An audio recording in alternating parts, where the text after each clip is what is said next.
Topic tonight, Birding Colombia is a Family Man by Russ Ruffing. So he took an interest in birds in grade school after seeing beautiful pictures of cavity nesting species in an old encyclopedia set his family had at home. From there, he started learning bird IDs, keeping records of nesting birds around his childhood home in the South Hills of Pittsburgh.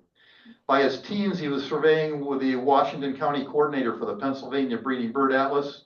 His birding really took off in college after working for a wildlife professor at Penn State, who hired him to conduct breeding bird surveys for ruffed grouse. And after joining the State College Bird Club, where he made friends with other young birders. After graduating from Penn State in 1986, he birded a lot in Southern California during the late 80s and 90s after relocating to the Los Angeles area. Marriage and kids put a dent in the birding activities, but the advent of eBird rekindled his interest, and he's been going strong since 2009. A few years ago, he completed a 3-year project to produce Annotated Bird Records of Howard County, which he periodically updates. A lot of people consult that pretty often around here. He produced the MOS's Maryland, DC annual birding report for many years and served on that records committee for a 3-year stint. There's some other things to know about Russ is he was the we think we heard this last meeting, he was the #1 Howard County atlaser for the 5-year breeding bird atlas in terms of coding birds for the breeding bird atlas.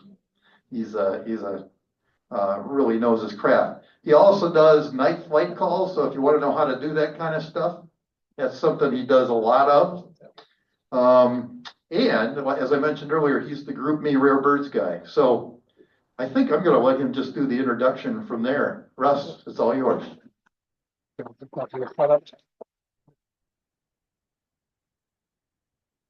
I'll get the computer up here. It'll take a minute. But thanks for that nice introduction. I don't actually do night flight calls. I listen to them. Yeah. The birds actually do the calls. Yeah. A couple of caveats while I get it set up. I'm going to show you a lot of bird pictures. Hopefully you'll enjoy that. I tried to pick the best ones that I've taken in Colombia. I tried to show a nice representation of all the various families and groups that I've seen, at least in Colombia. By no means am I an expert on Colombia birding. Okay, I just want to say that right now. In fact, if you look at some of my eBird profile, this is the map of states, obviously, and I've birded in a lot of the United States. I've been in 48 states and birded in most of them. So I've been around the states a lot, but if you look at my world list, and I have a little bit shy of 1,100 birds on my world list, which isn't fantastic compared to a lot of other people. You can see I've not really been anywhere else. Even this is a little bit misleading. So I've been to Greece with my family. Everywhere I've been with my family. That's part of the reason why the title is Birding as a Family Man. Been to Greece, was there in July of 2019.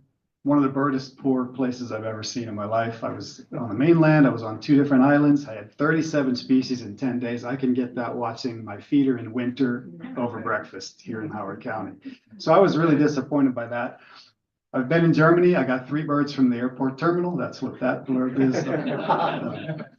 I'm kind of a nerd that way.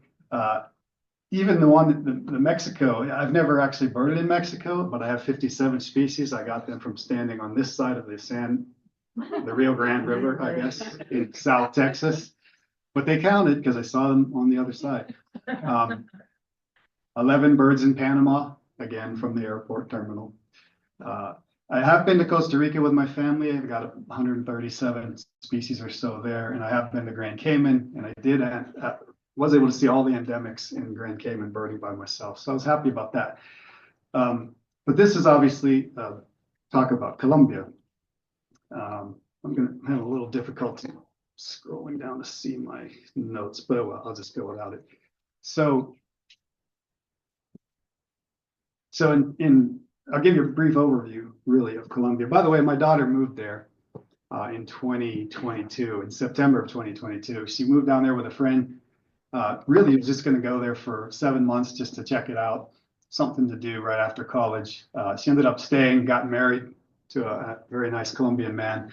And so I've been down there 4 times with my family, and it's been great. I obviously saw that as a great opportunity because Colombia has the most bird species in the world, right? Even for a small country. little bit of overview about Colombia, though. It's got 5 major ecoregions. I'll talk a little bit about all of them. You probably don't know this, but where we're standing right now, we are actually further west than the Pacific coast of Colombia. Really interesting how that's further east than our Atlantic coast. That's just how the way the geography works. But the Pacific region, or the Choco region there in purple, it's about 3,000 miles of coastline. It's a very uninhabited part of Colombia. It's basically coastal plain, very dense vegetation. From what I've told, I've never been. It gets a ton of rain, especially where it starts rising up to meet the Andes in the brown area. Some parts of that region get like 8 meters of rain a year, and it's like 250 to 300 days of rain. So it's one of the wettest places on earth. Down in the south, there's a couple of little towns where it meets up with Ecuador. And so a lot of the birds, as you can see in the Choco, can actually also be seen in Ecuador. And I think a lot of world birders go to Ecuador to get those species because it's a little bit easier. Up in the north is the Caribbean area. Again, another 1,000 miles of coastline. It's very, very hot and humid and muggy. We spent a week there back in February of 24. We visited Santa Marta and Barranquilla and Cartagena. The little peninsula that you can see up there, which is adjacent to Venezuela, that's a really hot and dry kind of a desert scrub area. I didn't really get to go there. They call that the La Guajira Desert, I think is how it's pronounced. But if you can see, just get the pointer out, right about there, you can see the relief there. And that's the Santa Marta Mountains. And really interesting place. It's considered one of the most biodiverse places in the world. That's because it's a coastal range. It's only 30 miles from the coast, but it has, peaks that are up around 19,000 feet. It's considered, like I said, one of the, and I can't see it because this isn't working up here, but there's a biodiversity organization out there that considers this one of the most biodiverse places on the planet. So really interesting place to bird. The coast, the rest of it is, it's hot and muggy. There's actually an interesting place called Tayrona National Park, which is right about here. Unfortunately, that's a really good place to bird, but when I was there, it was actually closed. The whole park was closed, and that was really unfortunate. So my suggestion, whenever you're going anywhere to bird in another country, make sure the places you're going to go are open. Who knew that they would close a national park for 3 months, but they did. Thank you. That's appreciated. All right, now I can see my notes a little bit better. Okay. Well, it's actually not working anymore. Sorry. All right, so I'll move on. So you can see the light green area. 2 fingers. Yeah, people, 2 fingers. Yeah, there you go. Okay, that works. Thank you. The light green area is called the Orinoco or the Llanos area. I've never been here either, but it's an immense flat tropical savanna, very wet, seasonally flooded a lot. I would imagine this looks a lot like maybe our Dakotas looked 300 years ago, only a lot more tropical and a lot more wet. The Amazonia area is about 1/3 of the country. It's been largely saved, from what I've been told, from the rubber boom years and years ago. So it's very well preserved. There's a lot of unnavigable rivers there, apparently. So it really kept the development of that industry down. And from what I've been told, it's very accessible from Bogota. So a lot of birders end up going there as well. And a lot of guides will take you there. And then there's the Andes, which is the brown. If you see from Ecuador coming up, the Andes break into 3 fingers. There's an eastern, a western, and a central range. They call them cordilleras, I think. And my Spanish is not great, so I apologize for that. They're really separated by 2 really wide inter-Andean valleys with major river systems. The 2 eastern ranges, the central and the eastern range, have peaks up around 17,000 feet. There's some active volcanoes in there, which I'll talk about as well. The western range is a little bit lower over by the coast. That's about 13,000 feet. So you just get a lot of variation in elevation.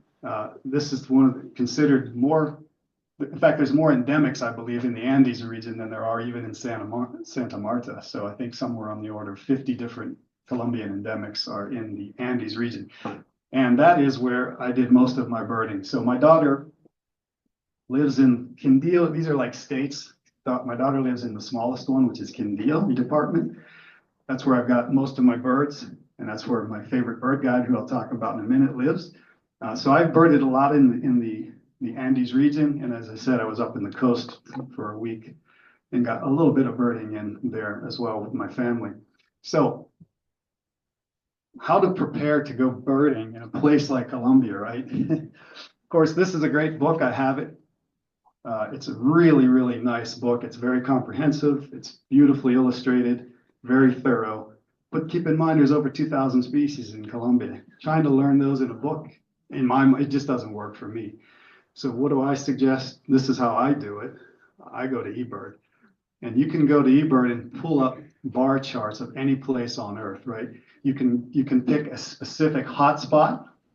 You can pick a range, like you can pick literally 20 hotspots if you're going to go visit all of them, or even if you're going to go to a region. I tend to pick all the hotspots in the region, and then I can pull up not only the location, but you can pull up the time of year you're going to be there. So I think this was Quindío province, I believe, or Quindío department. Yeah, it says Quindío up in the top.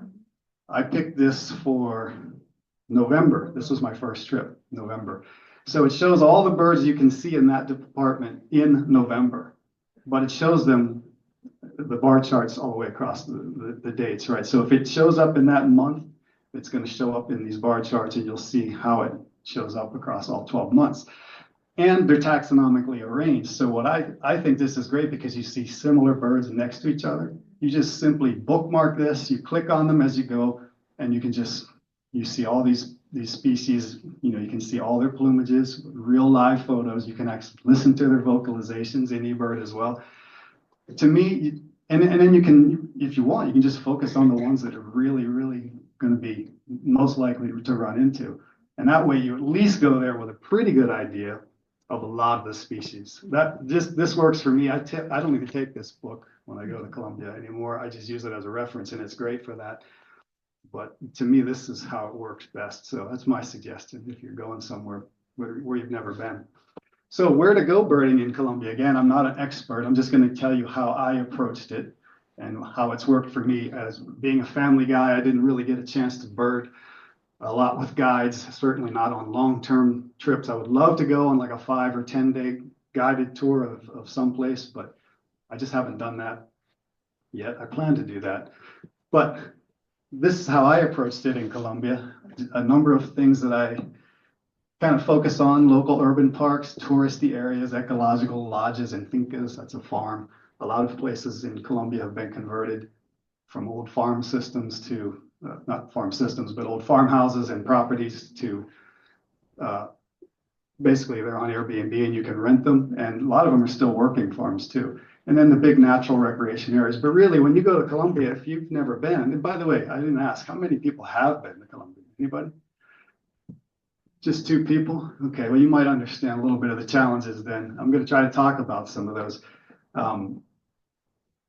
So when I got there, every bird essentially almost was a life bird. Very, very few of them are the birds that I've actually seen in the States. So for me, it's like being in a candy store, right?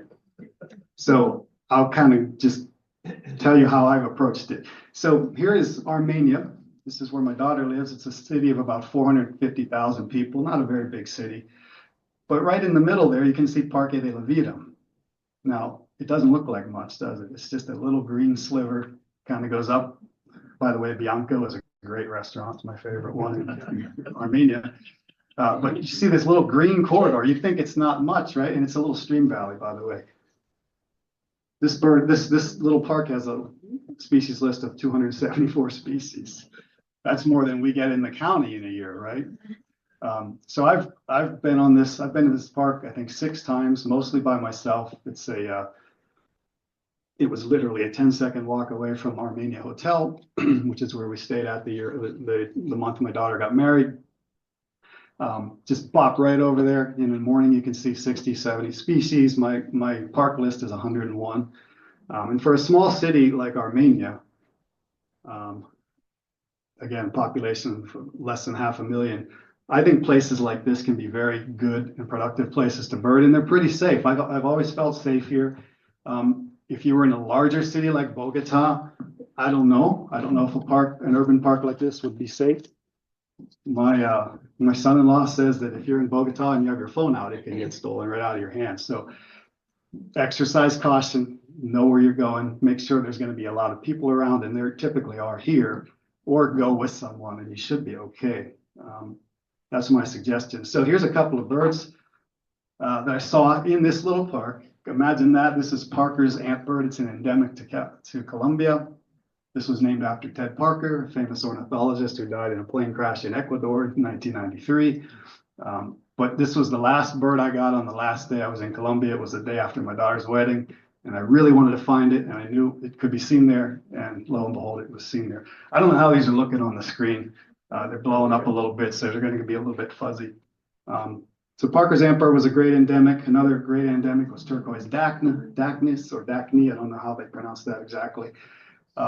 This is a very vulnerable species. I knew it was there. It took me 4 tries to find this bird, but when I got it, I got some really good shots, like a dozen or 2 of these shots. So I was really happy with that. And then another endemic, grayish piculet. This is a very nuthatch-like bird.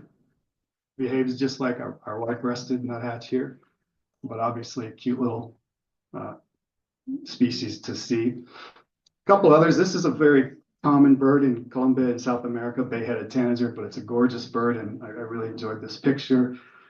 Palm tanager, you can see this all through Central and South America, but I really liked how this image popped from the green background, so I included it for your delight. Striated heron, almost looks exactly like our green heron here in the States. Got this on the last day I was in Colombia too, in Parque de la Vida. Blue neck tanager, it's a really electric looking bird, especially when you catch it in good light, which I have not been able to with my camera at least. And again, I'm trying to show you a wide variety of the different types that at least I've seen. This is great anstrike, female great anstrike that I caught one morning down in the creek in Parque de la Vida. So the urban parks are good. Tourist areas. This is actually the botanical garden of Quindío. This is literally 30 acres in size, I think. Yeah, 30 acres in size. What's the eBird list? What do you think? 231. So you can get up close and personal with a lot of birds in this park. They come right into the feeders a lot. This is a very, very popular bird in South America and Central America, rufous-tailed hummer, but it was a really good picture. Looks a lot like our pileated woodpecker here, but this is lineated. I love woodpeckers. My guide will tell you that I pushed hard to find the various woodpeckers in Colombia, so it's nice to see this one. And green honey creeper came into the feeders as well. Very electric looking bird. This one I got on a coffee tour. And by the way, if you're in this area of Colombia, you got to go. It's the coffee growing region of the world. You got to go and do a coffee tour. They're really informative, actually. The coffee industry is an interesting geopolitical thing that you really learn a lot when you go on these tours. But they're typically in natural areas. They're surrounded by natural areas. I have my camera with me everywhere I go in Colombia because I know I can see a life bird at any time and I want to document it. And by the way, I think if I didn't say this, I've documented 82% of the birds that I've seen in Colombia with my camera, and I've recorded 33% of them. So for me, it's about documentation. I just don't want to see it and move on to the next one. I want to see it and learn it and document it if I can. This is spectacled parrotlet, a tiny little parrot that I saw while 25 other people, my relatives, were listening to the coffee tour. I was looking at the birds. I got this while eating lunch at a restaurant, not in town, but out of town. A lot of the restaurants are surrounded by natural areas. They're stream side oftentimes. You can get good. This is a very common bird, but you can see a lot of birds in those areas. So again, if you're down there and you really want to see life birds, keep your camera, keep your optics with you. One point about safety, I should have mentioned this earlier. If you're walking around in Colombia and you have 8 to 10 grand worth of optics hanging around your neck, which oftentimes we do, that's a lot of money in Colombia. The exchange rate is very favorable. That's a year's worth of salary for us, for a lot of people. So you just got to be careful, and you got to know where you're at, and just keep your wits about you. But for the most part, I've felt safe all the time I've been there. So up near Manizales, between that and the volcanoes, there's a lot of geothermal activity. There's dozens and dozens of hot springs. They call them thermales. This is a beautiful one. The scale of this really doesn't convey in the picture, but you basically walk up this alongside this stream for about, I don't know, maybe a half a mile, and then you get up there, and the waterfall's like 150 feet tall. There's these beautiful hot springs that you can soak in. It's a really popular place, especially on weekends and evenings. It's better during the week, but I had no idea I was going to see birds while I was at the Termales, but I had my camera with me, and as we were walking up, torrent duck. Now, before I play this video, this is a very steep stream. That's probably a 40% slope. That's the bird standing on it, and they have this ability to grip the slippery surface of the stream bed.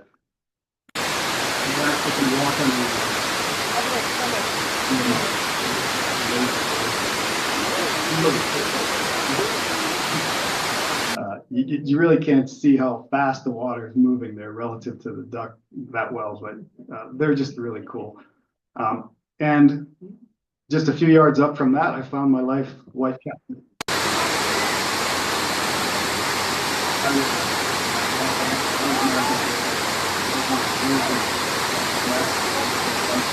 Target bird of mine, and I got it. This is a terrible picture. I included it because it's my one and only white-throated daggerbill. It's a hummingbird with a very short bill. I saw this while I was sitting in a termales, and I had my camera, and I was like, "What?" And I photographed, and then I ID later, right? Yeah. So I photographed it, and I went home and figured it out. And it was, yeah, white-throated daggerbill is the only one I've ever seen. So you got to be ready. You got to be persistent. Not everybody is dialed in for that, but it works for me. So this is the first place we stayed the first time I went there. It's called Finca La Luna, over there on the left in that little pink dot. It just happened, and I planned this. It just happened to have a half a mile of dirt road, a very steep road that went through coffee growing regions. I got a ton of lifebirds walking this road by myself every morning while my family slept. It's one good thing about my family. They're very supportive, but they're also late sleepers, and that works perfect for me. Got a lot of really cool pictures. These are not uncommon, these blue-headed parrots, but probably my favorite picture of any bird I've taken in Colombia, especially with the background like it is. So I threw another one in there for you. Walking up the hill from there, this little guy jumped up. It was singing, calling, but they're very, very shy. I was able to pitch it out into the open. It was about 5 feet from me. Again, another life bird, pale-breasted spinetail, a species or a group that I hadn't seen prior. Roadside hawks are all over South and Central America, but I really like this shot with the eyes and the bill color and all that. And then white-winged Picard. By the way, there's so many flycatchers in Colombia. I don't know how many. I'm going to guess it's probably 400. I don't know. It's ridiculous. And the IDs are really challenging. So be ready for that if you ever go down there. But this one jumped up for me. Squirrel cuckoo was a target lifer. This is about an 18-inch long bird. Really cool looking. I also had lesser cuckoo, which I only heard. Unfortunately, I never saw. And then a bar-crested antstripe. A couple more. I actually thought I was done with that section, but again, ruddy ground dove, not a common species, but I really enjoyed the picture. Scrub tanager. Had a nesting spot-breasted woodpecker, which was a lifer for me, right pretty much like 20 feet from the house I was staying in. That was kind of cool. And you'll see buff-necked ibis flying all over the city. They typically fly in small flocks. You see them everywhere, but it was nice to get one foraging on the ground at close range. You're going to recognize this next bird, cerulean warbler. I don't think we had any confirmed in our last breeding bird atlas, did we? They used to breed along the Patapsco and some other places, but it's really hard to find this bird in Howard County anymore. But it was really cool to see one in the canopy down there. It's really neat to see the warblers that are wintering down there. You can see mourning warblers, Tennessees, rose-breasted grosbeaks. It's just neat seeing them in a completely different continent like that. I'm going to take a break because I need a drink of water. Then I'll move on to natural areas. These are really larger areas, parks, like what we would call a state or a national park.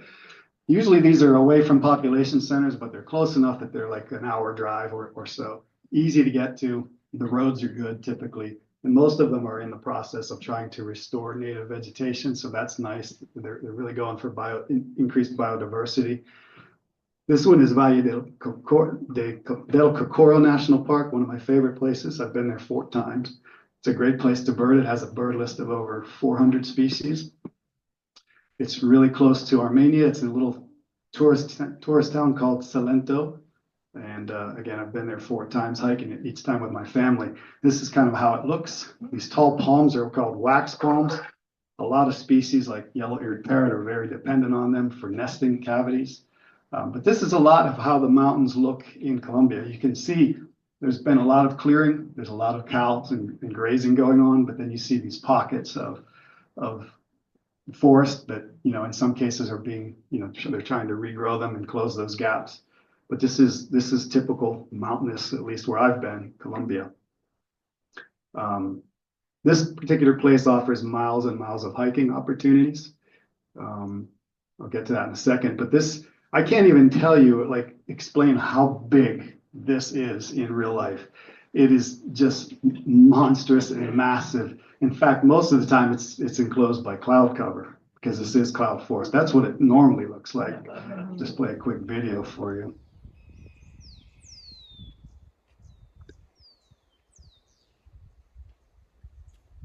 You can see it there in the background, that one peak on the left, that's that. And it's really nice when it's exposed like it was in the one picture. But this is what you're hiking through in Valle del Cocoro. This is what the trail looks like. That's my son on the left with a couple of friends. This is up about, I don't know, I guess it's about 2.5 miles to the top, and you're changing elevation about 2,000 feet. You can go further up from there, but most people don't. Most people just go up to here and come back. But you can continue on, and then you'll go back down through some really rugged terrain, crossing streams and whatnot. And we did that part of it the last time I was there. But this is very quiet. There's a lot of tourists that come up here, but most of them don't trek all the way up. So it gets quieter and quieter as you go. Very safe. I would recommend this tour to anyone, or this walk to anyone. I see a lot of people from Europe up there that are just there visiting. So again, it's quiet and it's safe, and I really enjoy it. So I included this because it's Andean solitaire. Got to be one of the hardest birds to see that I've ever been around. And I think I'm a pretty good finder of birds, right? But I just could not find, I mean, I can hear them. They sound like wood thrush. You hear them all the time, but you can't. I've literally had them from here to that microphone, 2-3 meters away, and you can't even see them. So when this one popped up and gave me an unobstructed photo, I was really, really happy about that. This next bird is a cinnamon flycatcher. This guy's my friend. I'm convinced he knows me and I know him. The reason is because, I mean, cinnamon flycatchers are everywhere, but they're not really birds that like jump out in the open at you, right? But this bird is, I've been twice in a row, this exact same spot. He came right out in the open. He came right up to me and he was like, literally, hey, photograph me. And he just put on a show, and I've got this is such cute little photos of him. I'm convinced that he knows me and we're buddies. This is an endemic golden-fronted redstart, beautiful warbler. Put 2 in there for you. And when I was looking at the Andean solitaire, another lifer came in, black-collared jay, showed itself unobstructedly, which is great. It's really hard to see birds, by the way, in Colombia. You would think with 2,000 species and it being tropical, you're going to see a lot of birds. It's not true. I can see more birds in my yard on a May day than I can see in Colombia easily. They're there. They're just quiet. They don't sing as much as you would think. And the vegetation is so thick. But when you get an unobstructed view like this, it's really cool. I said I like the woodpeckers. This is one of the more brilliant ones, the crimson mantled woodpecker. And then I had heard that there was an Andean condor. It kept showing up in eBird. There was one. There literally is one in the Valle del Cocoro. And I had never seen it, but my last time I got it. So my son was with me. He saw it too. He was pretty impressed, and he's not really impressed by birds. But it's gigantic. Comparing it was flying around with black vultures, and it made them look like little dots in the sky. It was really cool. Couple more from this region, white-capped dipper or tanager, sorry. This has a really shrill peart call. You can hear it from like across the valley. And then they usually show up in flocks. Really character bird, in my opinion, really beautiful. I didn't get a great shot of it, but I really enjoyed this species. And then I had a nesting southern lapwing with some young that I got some photos of. I didn't really get great photos of the young, unfortunately, but these are everywhere too, by the way, down there. And one more from this location, white-throated tarannulate, one of the whatever 450 flycatchers. This is a common one. So this is my wife. This is at the top of the hill, right? I put this in there because my wife has always loved mules. Always. She's an animal person. Has always loved mules. When we get up to the top of this place, it's 2.5 miles up. And lo and behold, there's this little old house up there. I don't know if it's inhabited. It doesn't look it. But this guy's standing in the pasture and he like walks right up to my wife. And it was love at first sight for both of them. They were like, in fact, multiple times we've gone back over 3 years, 2.5 years. And we got to go there because she's got to see her mule. And he's there. He wasn't there the last time. But it kind of broke her heart because we don't know what happened to him. But I don't know, man. There's something going on with my wife and this mule, and she'll tell you, well, that's because she's lived with an ass like me for 30 years. Yeah, I had to throw that. So I mentioned the volcano. This is the Nevada del Ruiz volcano. So you can see this from my daughter's apartment. It's about by the way the crow flies, it's probably 35 miles away, but it takes like 4 hours to drive up and around to get there. This volcano was actually responsible for the 4th most catastrophic, in terms of loss of human life, eruption in recorded history. It happened not very long ago, 1985, November. You can see it's glacier covered. It wasn't a huge eruption by volcanic standards, but it erupted and melted the glacier, and it caused a lahar, which is a mud flow down the south face. That got into the valleys and went 25 miles. And it completely smothered a little town of Armero, and 23,000 people died. The government took a lot of heat over this because they could have, and they kind of knew that there was a problem, that it was going to erupt, but they just didn't act on it. So a lot of people died. This is now, I think, the most studied volcano and most monitored volcano in the world. I actually tried to go here. You can drive literally if you see the little pinpoint up there in the 10 o'clock position, Valle de las Tumbas, Valley of Tombs. You can actually drive up to that spot, and it's only about 2.5 miles from the caldera. This isn't working again. Sorry. I don't know why the notes won't move on me. I'll just have to go without it. So I tried to go there in April of 2023, but it was closed because it was actually supposedly going to erupt imminently. It was spitting ash and fire and rumbling. So they closed the whole thing down. Thankfully, by February of 2024, a little bit more than a year ago, we were able to go back because it was open by then. Now you might say, well, why would you want to go up there and risk it, right? Well, because it's a really cool place to see. I'll show you some pictures, but it's also a really interesting place to go in terms of biodiversity, because some species can only be found in this location. Just go down to the next one. I'll show you a few photos of what it looks like. It's really a moonscape. This is at 15,000 feet, and you can definitely feel that elevation. It hurt my lungs a little bit, but the actual caldera is another 2,000 feet higher than that. Here's a little bit of video to watch, and this is actually a little bit lower, so there's still some veg that you can see. This is called paramo habitat. There's a lot of specialties that you can only see in this habitat. You see that white strip there? Or that is like a 2,000 foot deep recent ash deposit. So the place was active. And you can see in the foreground, that's really heavier ash, but in the background, you can see the lighter ash. And then the clouds come in and it's really eerie. It's almost like an apocalyptic feeling. And it kind of freaked me out a little bit, to be quite honest with you. But so on the way up, so when you get there, you drive off, you only have to drive like a 1/4 mile on a dirt road.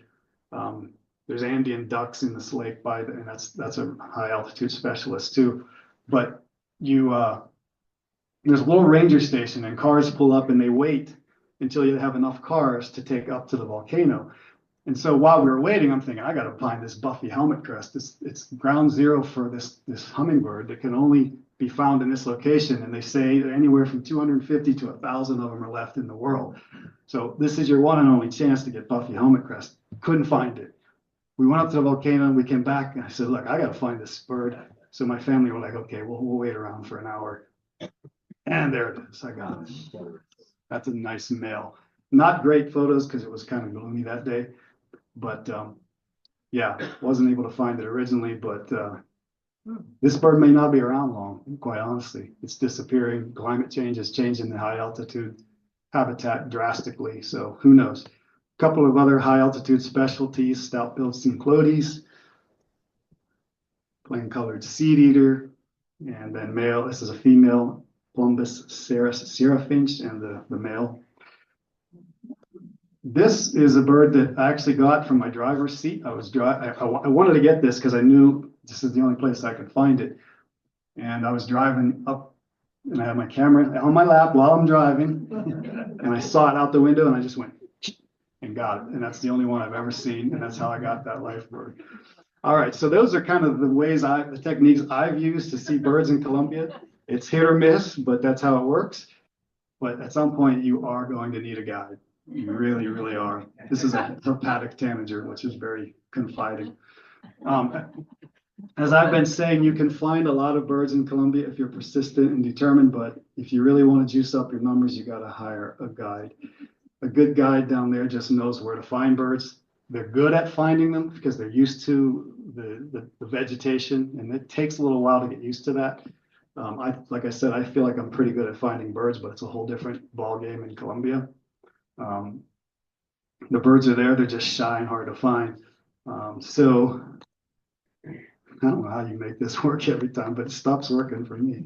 Oh, there you go. I got it. So because I've been traveling with or visiting with family all the time, I typically only get to use a guide 1 day, 2 days. I've had one overnight trip with a guide and that's been great, but I just don't have the long-term trips that I've been able to take with guides. But one of these days I'm going to book a longer tour, but I want to just throw a shout out to my friends here at Birding and Herping. They are fantastic people. I consider them friends of mine. They're really, really knowledgeable, really pleasant to hang out with and bird for a day. Andrea Beltran is the birder. She's on the left. Her husband is Alejandro. He's the herper. They typically both go, especially if it's just a single person like me that's going. They're both really, really knowledgeable and pleasant folks, as I said. What really impresses me about Andrea is that she can tell you the names of all the birds in English, Spanish, and in Latin, which I'm just like, what the heck? Why would you learn Latin? But she has, and it's really been good. So, and because my birding time is limited with guides, I appreciate that they're willing to bird hard. I want to see every species I can. Not every birder that goes to Colombia wants that. And if you ever do go and work with a guide, you should let them know what your goals are, because I'll talk about that a little bit later. But these guys were really willing to work hard and their assistance too. So I appreciated that. Little aside, you're going to eat really well in Colombia. It's really healthy food, and it's cheap. This was my first breakfast in Colombia, and it's because when we got there, I had booked a guide with Andrea and her husband. The first 2 days I got there, it just worked better with my family. So this was literally my first breakfast in Colombia, and they took me to a place called Kirikaya Eco Lodge, which you can book yourself and stay there. It's a really neat place. They're trying to regrow the forest habitat to connect with the Barbas Bremen National Park, which is nearby. So they're trying to close that corridor, I guess, with native forest. And apparently, I always learned in college that once you take down a tropical forest, it doesn't come back, but that's not true. There are keynote species that if they bring in, it will bring in the rest of them over time. So I was really encouraged to hear that. What else can I say about this? Yeah, so this was, all this food, by the way, was grown on the property organically. Very good. That was really healthy breakfast while we were watching hummingbirds, and then another healthy meal at lunch. But onto the birds, red-headed barbet, angry looking little thing, but I was really pleased to see this. This was one of my first birds in Colombia, quite honestly. And then red-ruffed fruit crow was a target species of mine, eating fruit, of course. We had a ton of hummingbirds here. This is brown violet ear. It's a large hummingbird, very aggressive at the feeders. It tries to keep everyone else away, and we all know hummingbirds, but when they're bigger hummingbirds, they tend to have a little bit of a more dominant streak. And we actually had a leucistic one come in, partially leucistic anyway. So that was neat to see. A couple other hummingbirds for you. White-vented plumeletier, I think is how you say it. White-necked Jacobin. So I don't know how many hummingbird species are in Colombia, but I would probably guess it's over 100. And the females are really hard to identify. So what I would do, I just took a lot of pictures or listen to the guides. It's incredible how they know all the female hummingbirds. They just, oh yeah, that's such and such. And you're like, oh, okay. And then I would just take pictures as much as I could. So this was my second day in Colombia. So they wanted to take me up the Camino. It's called the Camino Nacional. That translates into national road. It's not like we think national roads are. Like here in the States, a national road's kind of a big deal, right? This is the national road in Colombia. It's a dirt road, and it takes you up to some really higher elevation. It's really not traversable unless you have a high clearance and four-wheel drive, and it's not uncommon to run into some rush hour traffic in the morning. This is just trying to give you a feel for what it's like birding in the mountains. These horses would just say, hey, morning, how you doing? And we had to sort of take our time getting around them. A little bit further up the road, it had rained a lot the night before. We ran into this. I'm going to play this video. This is a van trying to take a bunch of mountain bikers from Netherlands up the hill. Well suited for this kind of thing. Walk down here. I don't know if they ever made it up. We could not go much further than this because a small landslide had closed the road. And this is a great reason why you need a guide, because if something like that happens, they know where to take you as a pivot, and that's what they did. They were able to pivot and take me to another place further north. But unfortunately, this day rained a ton, and it wasn't a great day for birding and photography, but it happens in Colombia. Definitely take rain gear. Second trip in April, they took me up this road. Finally, we got all the way up and across. This is the highest point, about 11,100 feet above sea level. And again, more traffic. These horses nearly ran me over. You'll see the ones on the right, they went right past me. They pinned me up against the car. They didn't try to pin me, but I was scared because I hate horses. And I'm like leaning against the car, and they like literally brushed my backside. And I'm like, okay, this is how it goes in Colombia. Ant-petas are one of my favorite groups of birds. This is chestnut crowned ant-peta. They're cute little things. They sing a lot, but they're really hard to see. So I was happy to get a video of this guy, and you'll listen for a minute. Can you hear that?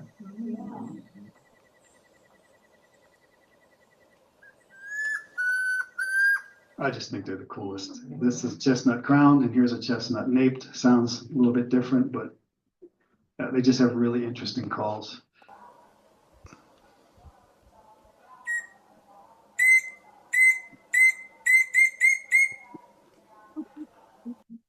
So there you go. The next bird is a cartoon character. Grass green tanager. I had this bird at maybe 10 feet with Andrea.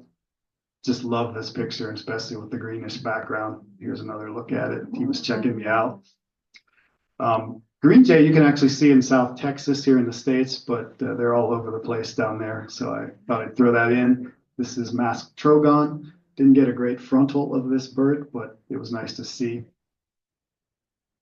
Hopefully I'm not drowning you guys with bird pictures, but you're all birders, right? Mountain cacique, really interesting corvid. I think it's a corvid.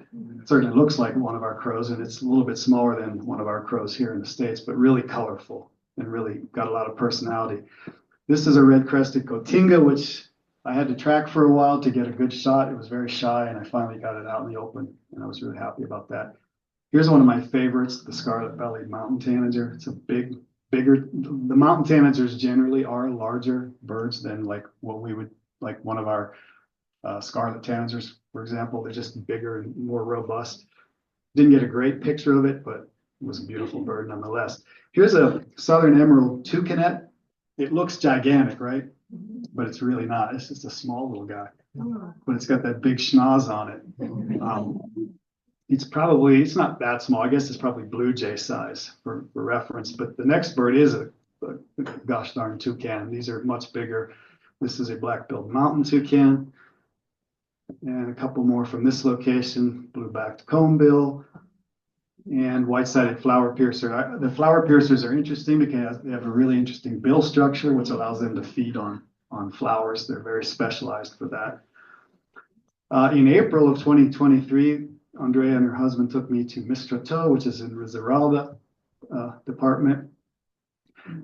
This is a species that favors mountain streams, the chestnut-bellied chat tyrant. It's you'll see it down low, right on the water oftentimes.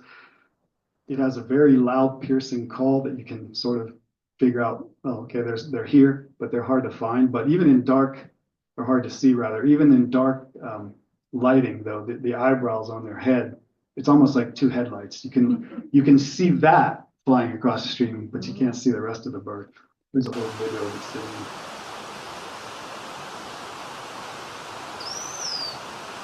That's really loud and piercing. Really fun. And I know you'll enjoy this club-winged mannequin doing his little courtship dance.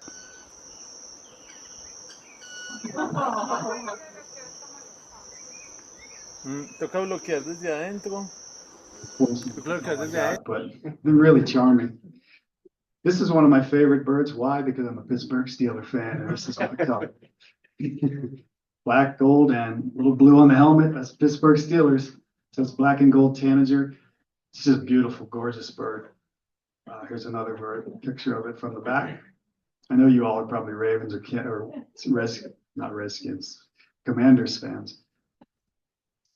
Blue-winged mountain tanager, a beautiful, beautiful individual that came in real close. And then, of course, brown Inca. This is another large hummer.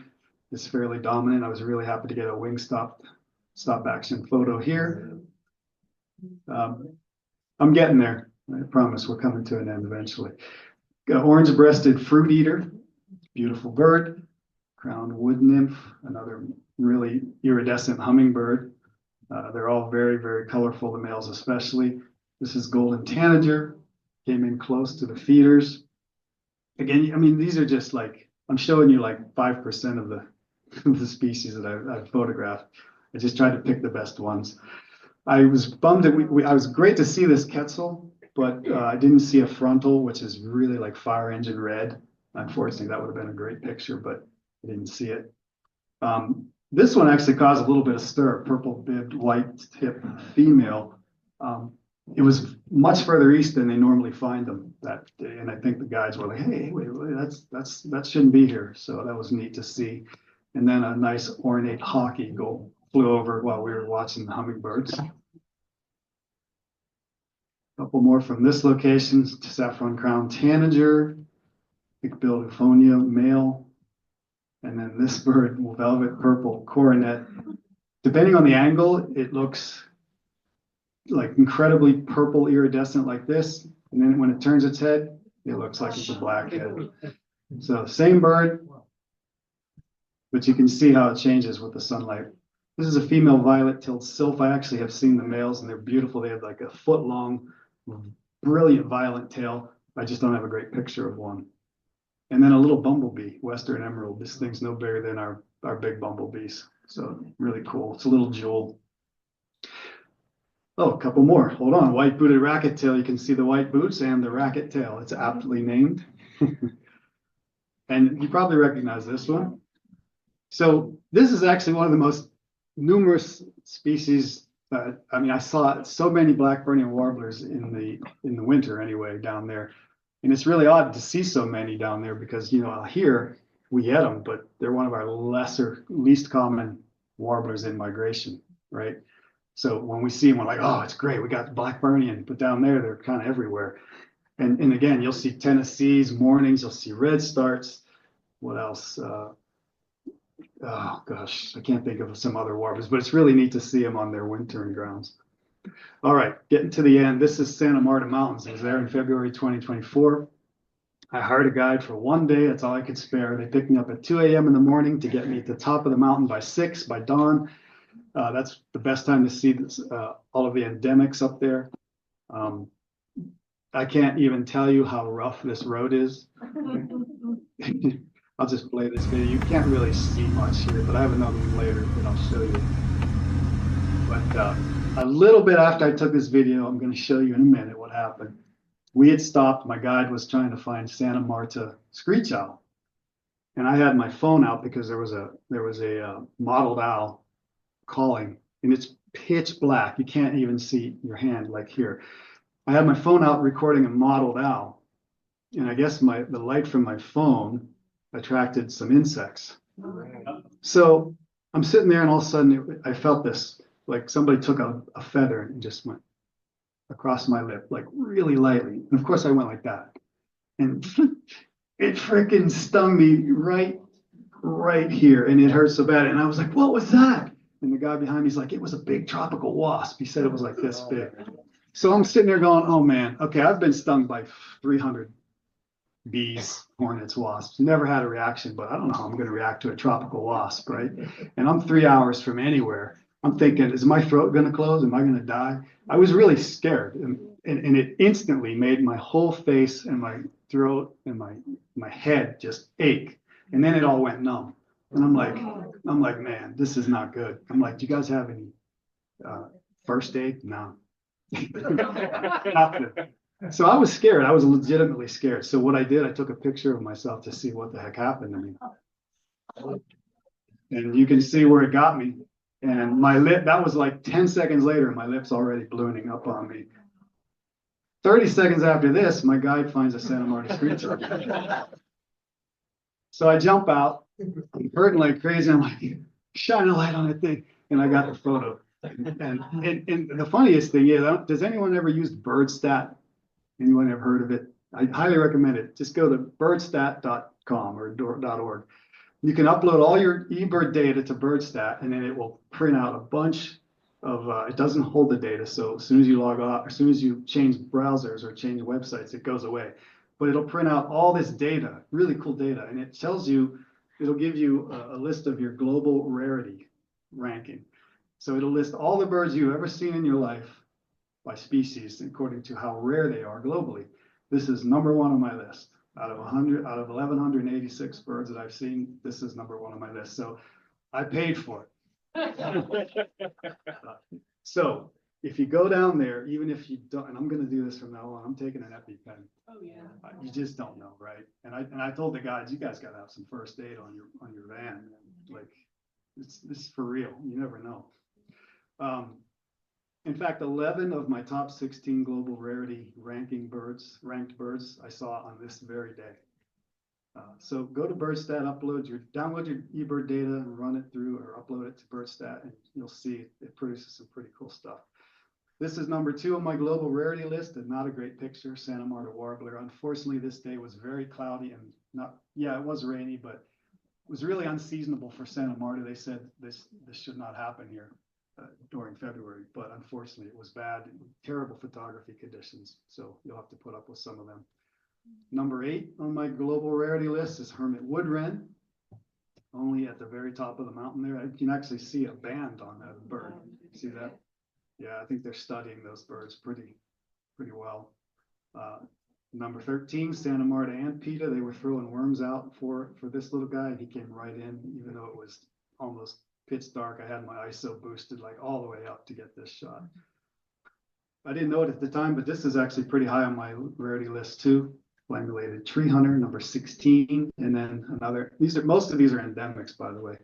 White Lord warbler, another endemic to that specific area, and yellow-crowned redstart, another endemic, as is the Santa Marta brush finch. By the way, a point to note, if you're using a guide, and this was not the case with Andrea and her husband, they were fantastic. But this particular guide, I don't know if it was because he didn't speak a lot of English, but he just could care less about anything that wasn't endemic. He was great at finding endemics, and he focused on them, and he got me a lot of them. But I want to see all the birds, and he just could care less. So I had to like slow him down. I was like, look, man, I'm here to see everything. And I don't know that ever conveyed to him. So if you use a guide, make sure they know what you're all about and what you want out of the trip, right? Black-cheeked mountain tanager, beautiful bird, another version of it coming into a feeder. There's a lot of guan species. I think that's how they pronounce it. Guan species, guan. Yeah, I get them wrong sometimes. I told you I was no expert. A lot of species in this group in Colombia, and some of them are as big as our turkeys. Some are more like chicken and pheasant size. Anyway, we're almost done. Black-headed tanager, beautiful specimen here, and then a blue-naped chlorophonium. Here's a video. This is actually coming down the mountain, but we're actually going up a hill. I just want you to just pay attention to how slow we're going. You're going to actually see we're going to actually rock backward in a minute. That's how big the rocks are. Right about here. You can walk up this mountain faster. It's only 6 miles or so from the bottom, but it takes like literally 3 hours to get up it. It's really, really rough. And I've done a lot of jeeping or off-roading in my life. This is the roughest road I've ever been on. So keep that in mind if you ever go, oh, so I was like, why doesn't the government come in here and pay this thing? Make it easy. This is the biodiversity mecca of the world. People want to come see it. And they're like, that's great, but they don't want the looky-loos. They don't want the people that are just casual. They want people that really care and understand about the biodiversity. They don't want a huge influx. It still gets a lot of traffic, but you have to work at it to get up there. So that keeps most people from going. And I think that's a good idea. Plus, it's really cool to just be in the Jeep, going up there, birding. It's just a neat experience. I threw this in there just because this happened to me at least 4 or 5 times. Birding in Colombia, you're walking along and a dog comes out of nowhere and he's like, hey, what's going on? And he'll just hang out with you for the whole day or the half day. This guy was gigantic. He's like timber wolf size. He probably weighed 150 pounds. Nicest dog in the world. He just hung out for about 2 hours. And he said, okay, I got to go. And wherever he went, I have no idea, but it was just neat. Just a little experience of birding in Colombia. All right, last few here. This was on the coast in Santa Marta. We stayed at a beachside hotel, and this was my first day in Santa Marta. We literally threw the luggage in. I think everyone went to take a nap, and I was like, I'm going birding. I just walked the grounds, and I got 6 lifers in about 5 minutes. This is olive gray saltator. I like the background of this shot. Bicolored wren. These are not uncommon species, but it just shows you how easy you can get lifers in Colombia, anywhere. Yellow oriole. This is the one and only scaled dove I've ever seen in my life. I shot it from the fourth floor balcony of my hotel. This picture is a short-tailed hawk. I actually put all these up on iNat, and somebody from Santa Marta contacted me like 2 weeks ago and said, hey, I'd really like to use this for a field guide I'm doing in Santa Marta. Would you mind? I'm like, yeah, sure. Which I don't know why. It's not really that great of a shot, but anyway, hopefully my work will be in a field guide soon. This is a bare-eyed pigeon, lifer, shot right across. I got it in flight, and I was like, that's a bare-eyed pigeon. I knew this one. Obviously, it's an easy one to ID, but I just really like this photo. And then when we went to Barranquilla, of course, that's where Shakira's from. And my kids were like, we got to go to the Shakira monument. Okay, whatever.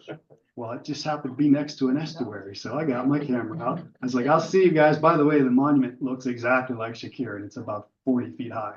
They did a good job with it. But while I was standing there, I got my life large-billed tern.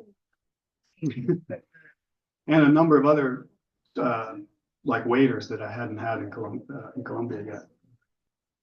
So you never know when you're going to get one. This is the last little area that we went. This is actually the day of my daughter's wedding shower, which was at 1 o'clock. We had just a brief sliver of time in the first half of the day to go over to Cajamarca, which is about an hour drive. Andrea is there, took me over there. The gentleman on the left actually owns, I think he owns, or his family owns, this little farm that they've converted to like a reserve. It's called El Retorno de las Calubrias, which translates into the return of the hummingbirds. A lot of people are recognizing and leveraging the ecotourism industry in Colombia. They basically planted some native landscape. They put out feeders. They draw the birds in, and this is now a hot spot. And eBird probably has 300 species on it. So great place to bird, and it brings them up close. So a great little spot. This particular region of the country has a number of endemics that only live in a very small range, this being one, indigo-capped hummingbird. Andrea found the yellow-headed brushfinch for me as well, and the yellow-eared parrot, which I had tried for many times. This is a bird that's really in trouble. It's really dependent on the wax palms, and it's been really reduced in terms of its population, but they're trying to bring it back. But I was happy. They drove me up the mountain for about an hour in the morning, and we ended up getting it, so I was real happy. Just like 2 or 3 more slides, I think. I really enjoyed this bird, crimson-backed tanager. It's an electric-looking bird in real life. That white bill is just, that white area below the bill is just fantastic. And you see these all over the place. They're not rare. But barefaced ibis, you can actually see these on the tarmac of the airport. They're everywhere, but I got a nice close-up of it. And then I think 2 or 3 more. This is a foliage gleaner, the Montaigne foliage gleaner. First foliage gleaner I've shown you tonight. And then 2 iconic species for Colombia, the Andean region anyway, the Andean motmot. I saw this at Parque de la Vida, the urban park. They sit in the canopy and they'll just wag their tails back and forth like this. Really cool. And another benefit of having a guide is they know where to find birds. This is the iconic Andean cock of the rock. I had no idea this was going to happen, but we were walking down in El Suto. We're walking down the road and Andrea goes, "Hey, go down under this bridge." And I went down with one of the other guys, and I'm like, "What's going to happen under this bridge? Am I going to disappear in Colombia under this bridge?" And there was a couple of nesting Andean cock of the rocks down there. So yeah, that was really cool. That's a species that a lot of people really are interested to see because it's iconic. So just one of the many reasons to hire a guide. She had a beat on this, and that was nice to see. Couple more things. You're going to see a lot of insects in Colombia. The butterflies are just absolutely stunning and varied. And this is just one example. I take as many butterfly photos as I can because they're just incredible. This guy is as big as my hand. It's the harlequin beetle, and he was hanging out on the wall of the finca the night we got there. And my wife was like, "What the heck is going on? We can't stay here." You know, but it's a harmless bug and really, really beautiful and colorful. But you see a lot of cool insects. So if you like that, the biodiversity is across the board. Finally, you see a lot of beautiful scenery. I think if you go to Colombia, you'll fall in love with the place. It's very easy to fall in love with the scenery, the people, the food, the biodiversity, the birds. And if you're like my daughter, you might even fall in love with Colombia. This is her wedding day, and that's our beloved Julian.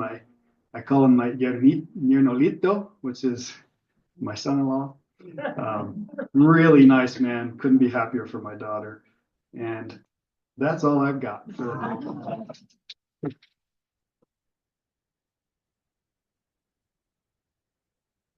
Hopefully that wasn't depth by PowerPoint.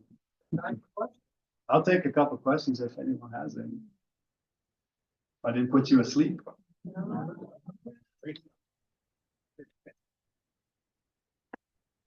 Anything?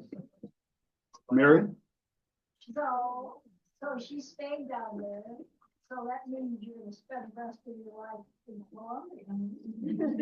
Yeah, you know, she asked me if she's staying down there, so am I going to spend the rest of my life in Colombia? You know, honestly, we've talked about this because I have a small pension from my old job, the city of Los Angeles. I could retire and live on that pension easily in Colombia and live very, very well and not have to touch any of my investments. I could retire now. I'm 61. I'd love to, but Yeah, my wife's not down with retiring in Colombia. I just can't get her to. I don't know if I would either, to be honest with you. It is a Spanish speaking country.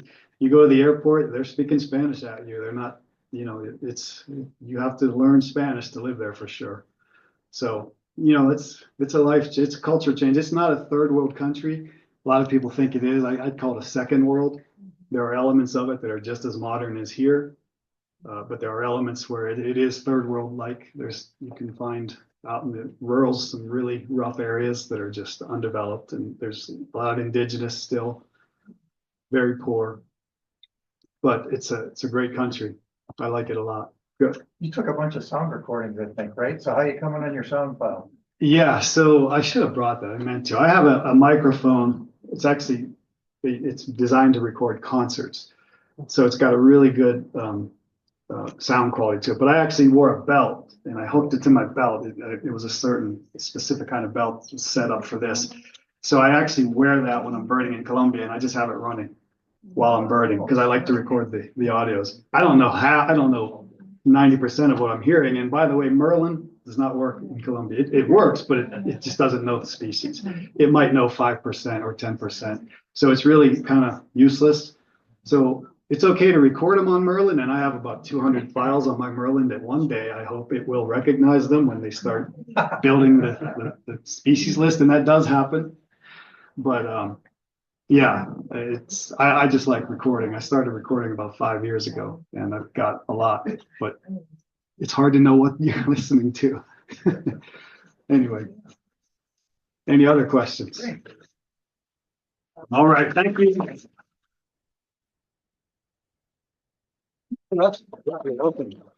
He's already got his coin. So next month, we're gonna stay looking south with Kurt Schwartz is gonna talk about birding on the equator, the Chaco region of Ecuador. I probably hacked those names, but come back next month. And if you come early, I got some for you. If you come early, you'll be here for that dedication of the windows at 6 o'clock. I just wanted to say hello to Andrea and Alejandro. They're my guides. They're on. It looks like they logged in. So, hi guys. Anyone that goes to Colombia, use them for great. All right. Sign them up for memberships.